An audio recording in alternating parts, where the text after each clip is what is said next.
have you heard of AI art, Luke? Yes, like generative art. Yeah. So first off, I kind of want to run you through what sort of AI art is, because there's two main ways of doing it, right?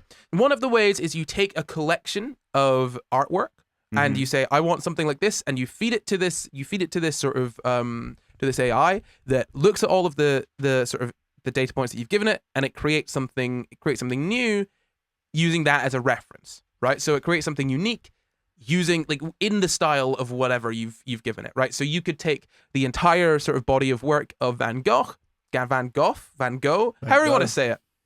You could take his entire body of work and you could put it into a little AI and you could say, hello, make me something like this. And it would spit out a new starry night, essentially, right? Yeah.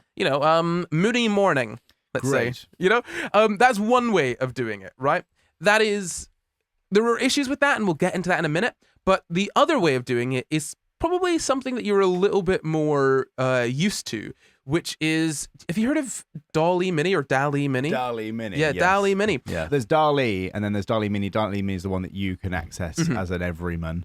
Whereas DALL-E is like much better, but much more like closed. Like you can't necessarily get access to it at the moment. But I'm not totally sure. I think it's just looked at everything. I would imagine it's looked at loads and loads of pictures and then text descriptions of those pictures. Yeah, so there's different parts of it, right? Essentially, it's got there's two different parts. So it's got the understanding of the text, and then it links the text to sort of images. The way that it kind of works is that it uses a sort of artificial intelligence that essentially finds the link between text. Well, it says the link between textual semantics and their visual representations, right? This AI that DALL-E uses is CLIP. One of them is CLIP, right? So one part of it is CLIP, CLIP, Contrastive Language Image Pre-Training.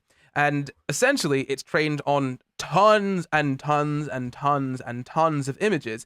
And it tries to figure out how much text relates to an image. Yeah. So it's not like trying to generate a caption. It's not trying to anything like that. It's trying this clip. It's trying to figure out how related text is to an image. Yeah. Yes. As in, it's got the text and it's got the image, and it's trying to figure out how much elements of the text relate to elements of the image. Yeah, exactly. Exactly. And what it says here is that rather than trying to predict a caption to a given image, CLIP instead learns just how related any given caption is to an image, right? Yes. And so through that, you train that, and it becomes good at that. And then it moves on to basically reverse engineering it. You've got to take this sort of image mapping thing that CLIP has figured out, and you then use that to, it's really complicated, right? But you then use that to sort of generate its best guess of an image. Yes. Right? Yes. So essentially, through these sort of little convoluted steps, what you've then got is an AI that takes in text and is able to generate an image that's supposed to match that text. Yes. And one of the base levels of that is obviously getting an AI that figures out how like well text relates to an image, and then getting an AI to be able to generate images. And through both of those, you can see how it can kind of test itself. Well, like, this caption relates to this image very well. Right. Good. I'm not saying that's exactly how it works. It doesn't create a bunch of images and then be like, I'm not saying that it creates a bunch of images and then says, how much does this image relate to the caption? But that is how it's been trained, if that makes sense. Yes. Okay. So that's just a sort of base level on these two things. That's not very important exactly how they work. The main thing to take away from this is that you absolutely need to feed them other stuff for them to create anything, right? So for DALL-E, if you say make XYZ, right, and it's never heard of Z, it has no idea what Z is, it's not going to be able to make a representation of Z, right? Of course. Because it doesn't know so what what this will thing it do is. in that case? Will it just ignore the word? I have absolutely no idea. Right, Probably would ignore the word. I mean, I've seen lots of different people post lots of different stuff, and DALL-E tends to have a really wide knowledge of even quite of stuff that you would think it wouldn't, right? It knows like YouTubers, Yeah. roughly. Like it kind of has a general idea of what Tessa Violet looks like. Yeah, which is insane, right?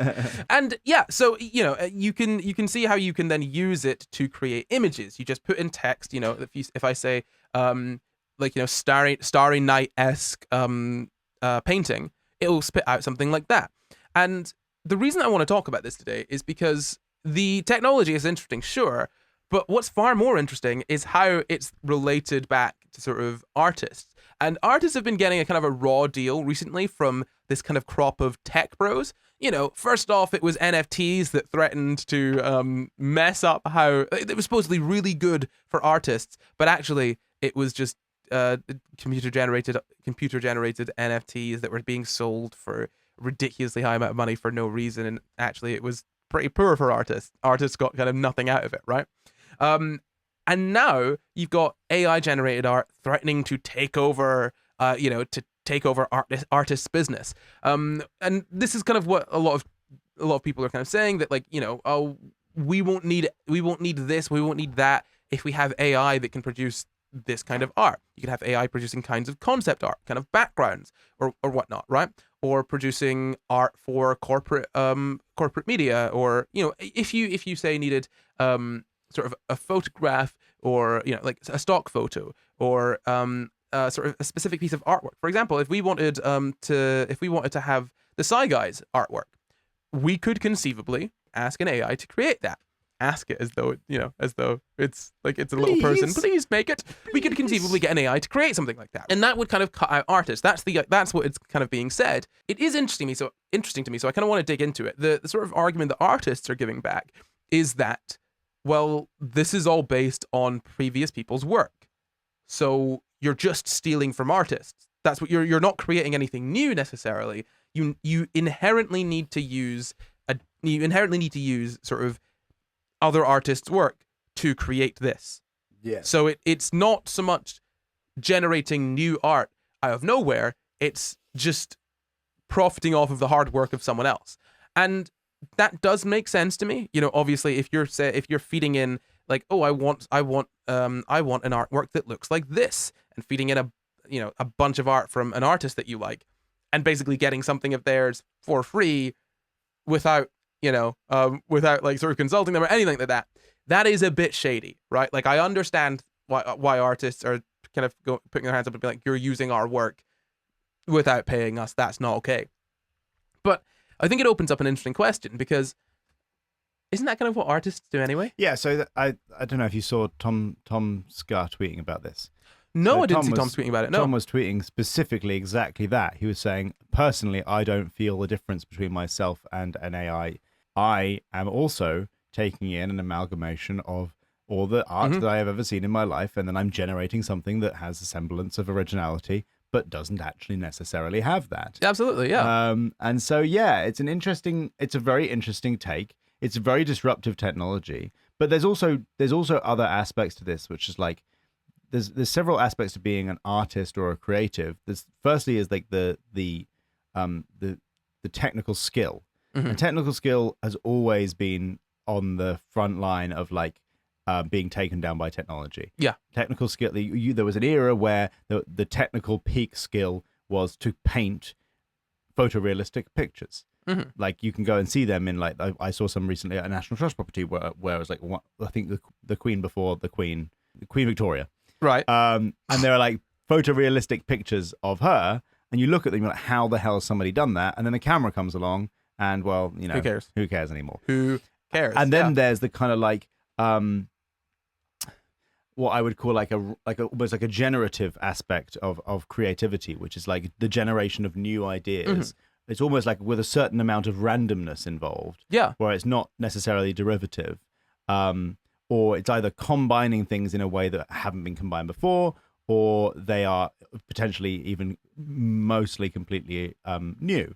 And AI will be able to combine things, but it won't necessarily be able to create something, or at least at the moment, create something completely new. Because like what you said, it has to have training data. This is what I was thinking about, because I feel like it could create something that appears new, right? Yes. In that Yes. there is a style of, I mean, a couple years ago, maybe about a year or so ago, we were talking about this, of AI generated art. It was abysmal. It couldn't do faces, it couldn't do fingers, it couldn't do anything very well. It always looked really weird and messed up and like a little bit off. And that is very much kind of a style, right? Like, that's, you could view that as a style in the sense that I guess what is it? Cubism is a style, Yes. right? Yes. And or before we knew vanishing points existed, yeah, that was a style. Yeah, exactly. Of bad art. And like it's pleasing to some degree. It's interesting, and it and you know, and the difficulty there is that there is no creator behind it that did this because of a meaning. It's just randomness, and then we can find meaning in it. Yeah. But the fact that we can find meaning in it, I think, is what makes it art. And I understand artists pushing back against this, but ultimately, look, if this sort of AI generation gets better and better and better and better, at some point, corporate logos, all of that sort of stuff, just make it AI. Like, just, you know what I mean? Just, you could pay a graphic designer, sure. But for certain little things, AI. I guess what I mean is that I see creativity as taking the tools that are available and combining those tools in a new way. Yeah. And so this is just a new tool. It takes a lot of the labor out of creating things. Like, one of the most incredible things I've seen in terms of use for this is I saw somebody, because I don't know if you've ever done AI generation, like with like one of the big ones, like my Midjourney or like the main DALL-E. It's very difficult to get what you actually want. If you have an idea of what you want it to look like, it's quite difficult to get what you want it to look like. Interesting. See, I wasn't thinking that. So you can say, I want a river running down a mountain and a bunch of horses chasing after rabbits, but the rabbits are cactuses, and it will make that. But then if you actually want to specifically look, like, that will generate that thing. It won't necessarily look how you want it. Yeah. So I saw an artist who took loads of AI generated art and like took the bits they liked, then they combined it in Photoshop, and it looked like rubbish, right? Because it was just randomly combined things. And then they ran that back through an AI, right? And that AI repainted all those elements as if they had originally been the AI generation. Yeah. And it was incredible. Like, just amazing. But that makes sense. This is the kind of thing that exactly what I'm talking about, right? Like, if when I say logos and all of that sort of stuff, like AI, yeah, use that as like, if you're trying to run through ideas, right? Because we all know how clients are. They're like, oh, give us a bunch of ideas. Oh, I don't like that. I don't like that. Actually, like the first thing you did, and it's labor intensive. Just you can have an AI run you out a bunch of random ideas, and you could be like, okay, cool, I like this. Let me build from that. I understand people feeling threatened by it, but look, ultimately, I'm sorry. If it's more convenient, people are going to use it, and like, okay, yes, that, like, maybe there should be some kind of thing in there wherein if someone is using your work to,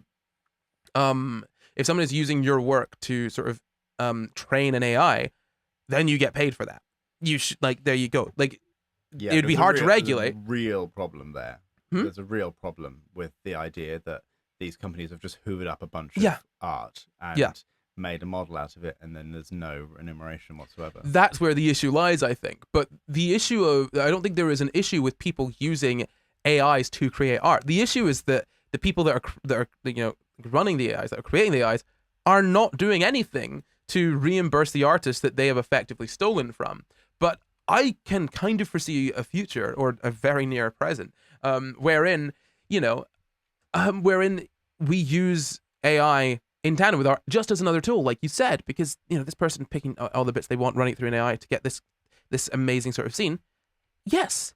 Why are you spending your time like trying to build the specific background when it's just the background? It's not important. Perfectly blending everything to be photorealistic, and AI can do that for you. And people, I feel, don't waste your time. People feel, I guess, averse to using tools and other things like that. But like, you should be using reference images, and why not use an AI to generate a reference image? Yeah. Why not use AI to do X, Y, Z? Like, if it's going to make your life easier, you should do it. In that sense. And you could say, oh, but my skill, my craft. Yeah, but like, why not make your life a little bit easier? You're not going to be a better artist just because you spend more time doing something that you don't need to do. Yes. Okay. So this is an interesting thing I learned about the film industry, right? So, and it's such a pitfall, and it will apply to so many people in many different, especially creative fields, or maybe any field really. When you've spent a long time on something, so I had spent a long time on a script, and I was going around going, God, I spent a year on this script, as if that was automatically meant that it was automatically better as well, right? And actually, spending a lot of time on something number one, doesn't necessarily make it better. Definitely not. Like, and it also means that it makes you look like you're not very good. Like, you're really slow at doing the thing. Yeah. And so I stopped bragging about how long I've been working on something, because it doesn't have the effect that you think it does. And doing something the slow way round, just sort of belligerently because you're refusing to accept modernity. If there's a real reason, then fantastic. Yeah. But doing something the slow way round just because you're sort of resisting change, you do you, man. But you'll get left behind in some way. I understand that people have spent so long on their craft, and that means that they spent so long on their craft and they feel threatened by that. But ultimately, rallying against it, I don't think is necessarily the way to go. Yes, there are specific problems that need to be solved, as I've said. The basically literal stealing of people's art to sort of train these artificial intelligences. That is a serious problem. But if we solve that, if we can solve that issue, then what's the problem? If you're feeling like, oh well, I don't want my art being used to generate AI art, fine. But what if some artist does? And they're like, okay, what if some artist is like, oh, if you want something from me, if you want an AI generated thing from me, it's a lower price. There you go. Like maybe that will be the it's hard to see the absolute specifics, but I very much feel that AI art could be useful in some way. Not necessarily as here is an entirely finished product from this AI, but as another tool, as you said, like to aid artists. But the issue is that the people that create these things don't ever really consult with the people that they're kind of with the people in the industry that they're kind of like, disrupting almost, right? They don't know anything about kind of what the industry that they're kind of hopping in on. And it's that kind of arrogance that I think causes these issues, right? Like, I'll just take all this art and we'll train it on that. There we go. Maybe speak to artists about how this can be used, blah, blah, blah, because I can't, I don't really see many explanations from people that are working on these sort of, or using these, art generating AIs as to what the benefit of them actually is, right? Yeah, I suppose the only sort of refutation I'd have to that is like, if I was massively inspired by a bunch of directors, do I owe those directors anything? I don't really think I do, but I suppose I would have purchased to consume the stuff. But they've just sort of nicked it off Google Images or whatever. Yeah, but then also I feel there's a difference between you, because there's a difference between you sort of, I guess, watching a bunch of people's films, paying to watch those films and all of that, and bringing in your own experiences and all of that, and making a piece of art that you've imparted your meaning into, right? There is a difference between that and you seeing a bunch of stuff that you're like, oh, I like that, I'm ripping it off, and just dropping it wholesale in, not really caring, and it's just kind of like a hodgepodge of that and what you think might work. Do you know what I mean? There feels like a difference. And I'm not saying that there is actually a difference there. It's just like this weird little human feeling that we've got where humans are different from everything else, sort of thing. That sort of bias that we've got towards ourselves. So, I kind of agree with you that, like, you don't owe anything to the directors, but also it is like, it's not cool to just take someone's art. Like, you don't own that. So you can't really, if we're looking at it under like copyright law, you don't own that in any way. So you shouldn't be able to use it for that. Like, realistically, there should just be legislation added into copyright saying you can't use this to train a neural network, or any kind of artificial intelligence, unless you have paid for a specific license to do that.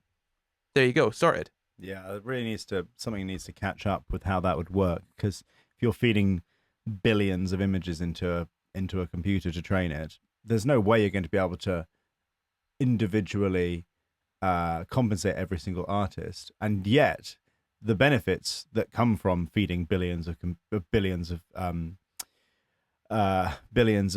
images into a computer are fantastic. They're astronomical. So we need to figure out a way of doing that without screwing a bunch of people over in the process. I think it's fair until you start getting to the sort of AI generated art, because that's not something that is.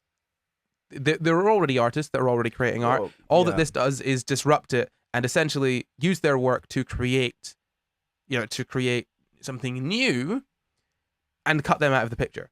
But also at some point, right? Like if we've seen what happens when sort of AI you sort of run you see what kind of happens, with sort of JPEG compression where like you sort of save it again and again and again, and it gets worse. It sort of it sort of amplifies all the little sort of quirks and whatnot in it. The blocks. Yeah. I'm really struggling to find the words. That's right. So my point is that if you sort of like photocopy a photocopy, for example, right? It starts sort of amplifying like all of the sort of like little errors that are present in the photocopy. Those get amplified each time. There might be a similar situation for, AI art that is trained on AI generated art, because you still need artists to train your AI art generators on, right? Unless you start making a sort of feedback loop where you're training them on art that has been created by another. And is that sustainable? I have no idea. Maybe it is. It might not be. I don't think there should be a world where we don't have artists, or where artists, are literally just having their work taken from them for nothing, stolen from them. But then, again, the solution to this, in part, is not having to work for a living. I'd love to do something like I feel like a great test case for this would be to very openly and honestly take a writer, right, who is prolific and has a lot of writing. I don't know who that would necessarily be. You take one writer and you specify who the writer is, and you feed an AI all of their books. Ideally, a writer who writes quite poetically, in quite a floral, elaborate way, and they have a very clear writing style. And then you take every sentence that writer's ever written, and you write the information literally out in text, and you give the AI the nice flowery language that the writer wrote, and you give the AI the literal translation of the information that is received from that message, and then you write a really boring book, and you feed it backwards through your AI, and it turns it into a book written in lovely, beautiful, flowery, poetic language in the style of this writer. And you tell everyone that's what you've done, and then you try and get it published. Yeah. That's essentially on scale what is going on with AI art generation. It's like it's using this sort of style, because when you look at a portrait of a panda, but it's done in a beautiful style, you're getting the information of a panda, but it's done in a much more flowery way, right? And so I'd love to see how the copyright system would deal with that, because I've only read those things. It's exactly the same way as if I just studied those things. But the difference is that artists create their own styles, right? The work goes into creating those. And so if you're just lifting that style, do you know what I mean? In the same sense that if you just suddenly start painting like Van Gogh or like Picasso, well, it's not. That's kind of like the people would be like, that's just come up with something yourself. Honestly, that's not a style. Yeah, but the writer comes up with their own style. Yeah, that's what as well. Yeah, no, that's what I'm saying. They come up with their own style, but if you're just to copy someone else's style, then you're not like, you're still taking from them without doing the work. Do you know what I mean? No, I agree with you. It's like if I were to start drawing in the Simpsons style, which is very specific, you'd say, well, that's the Simpsons. Like, well, it's new characters. None of these have been at Simpsons before. I agree with you. Before, but it wouldn't be anything in the copyright law that would preclude you from just drawing something that was looked exactly like the Simpsons, but didn't have the same characters or names. There would be nothing to stop you. The only thing to stop you would be that people might not watch it because it just looks like a knockoff of The Simpsons. I think there would be something within copyright law that would stop you from doing that. It'd be very difficult to argue in court because it gets down to such like opinion-based stuff. I think the issue is, I think the general sort of takeaway from it is that if it can be mistaken, so if it, like the way that you get out with parody is that if it can be mistaken genuinely by like, an average reasonable person or whatever for the IP, it's like it damages the reputation of the IP. That might not be necessary. I don't really know what the exact sort of thing behind it is, but I think that if you were to do something so blatantly in the style of The Simpsons and just release a show like that, I don't think that'd be able to fly. I think I could get away with it. Yeah? Yeah. Oh, let's give it a go then, shall we? It's a lot easier to write a book than to do an entire animated series. Suppose it is, yeah, isn't it? Especially if I don't have to write it well. I have to write it blandly, and then the AI turns it into a nice book for me. Yeah, it's interesting though. I mean, there's only, I don't know. I feel like there are many different ways of saying things, but it's a writing style. I think is, I don't know. It's less obvious than say an art style. Do you know what I mean? I understand that. I'm not saying that necessarily the output from my writing AI would be obviously and clearly the style of this writer. What I'm saying is I have one input, and it's the entire works of this one person. And I'm telling everyone that, and then this system has turned my boring words into much more interesting words, and the only reason it's done that is because it's read all these books by this person, and I'm going to publish it, and there's nothing that copyright can do about that. I don't think there'll be anything copyright would be able to do about that.